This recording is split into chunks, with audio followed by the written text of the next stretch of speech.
It's pretty wild when you think about it. How could a political meltdown in Nepal, of all places, and a totally off-the-cuff remark from Donald Trump possibly be connected? Well, today we're going to connect those exact dots, and you're going to see how India is sitting right in the middle of this massive global chess game. But before we really dive in, I want to leave you with a question to just kind of chew on as we go through this. What do you call someone or some group that deliberately turns friends against each other just to boost their own power? Keep that in the back of your mind. All right, so our story kicks off with a really explosive situation brewing right next door to India, in Nepal.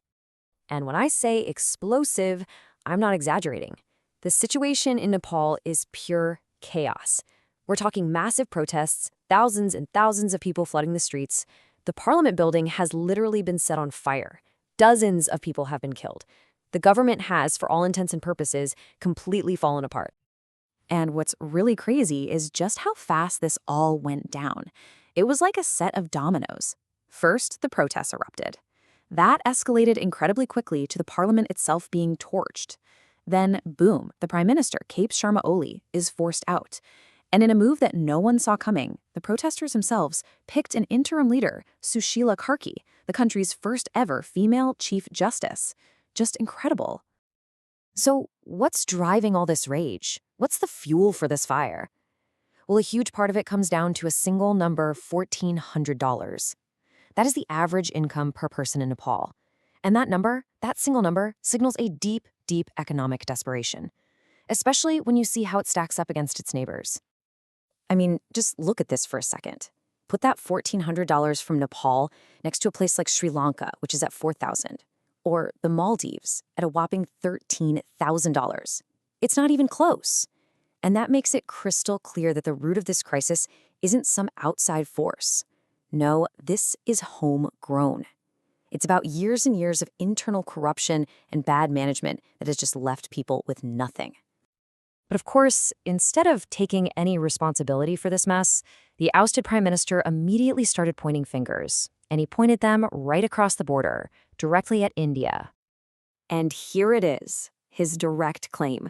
He is literally arguing that he didn't lose his job because his government failed miserably, or because of corruption or the terrible economy. No. He says it's because he was brave enough to stand up to India. It's a textbook political move. Deflect all the blame by inventing an external enemy.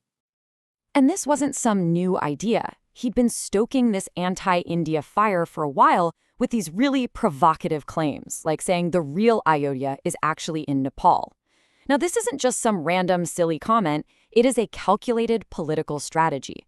Create an enemy out of India, rally your nationalist base, and hopefully claw your way back into power. Okay, so while all of this regional drama is playing out, let's zoom out for a second. Because halfway across the world, another major power is making its own move on the global chessboard, the United States.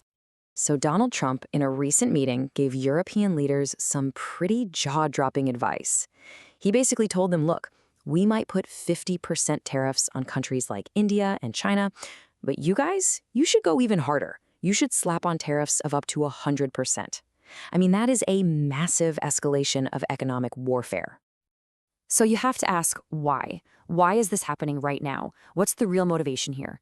Well, it looks like it's all part of a very deliberate American strategy to disrupt alliances and basically stir the pot. This whole U.S. strategy really seems to have three main parts. First, you've got the economic warfare, using these tariffs as a weapon. Second, there's the diplomatic game, trying to pull India away from its growing ties with China and Russia. And third, you have narrative control, pushing these controversial stories to create friction. It seems to be all driven by a fear in Washington of a powerful new alliance forming that they can't control. And look, you don't even have to guess the motive. It's right here in black and white. The person nominated to be the next U.S. ambassador to India said it plain as day. His top priority is to pull India away from China and Russia. I mean, that just lays bare a deep insecurity in Washington about this new global bloc that's taking shape. A perfect example of this narrative control is how they're weaponizing old, debunked stories. A U.S. senator recently made this absolutely wild claim about China using electromagnetic weapons that literally melted Indian soldiers. But here's the thing. This story is ancient. It came from a Chinese professor's article years ago. It was fact-checked and dismissed back then, but now it's being dug up and exaggerated for one simple reason: to create new hostility between India and China. So all this pressure coming from Washington is now forcing one of its key allies, Europe, into a really, really tough spot. The EU is basically split right down the middle. On one side, you have people saying that imposing these massive tariffs on India would be like shooting themselves in the foot. Their own industries depend on Indian raw materials, and doing this would just shove India straight into the arms of Russia and China. But the other side feels like they're caught between a rock and a hard place. They believe they have to side with the US to guarantee their own security against Russia, and, well, that means they have to back Trump's play to get his support later. So let's connect all the pieces on the board. You've got a destabilized neighbor with its leaders blaming India for their own failures. You have a US strategy that's applying incredible pressure to break up alliances. And you have a divided Europe caught right in the crossfire. All of these forces are converging on one spot: India, which leaves us with one final, absolutely critical question. In this complicated global chess game, what is India's next move?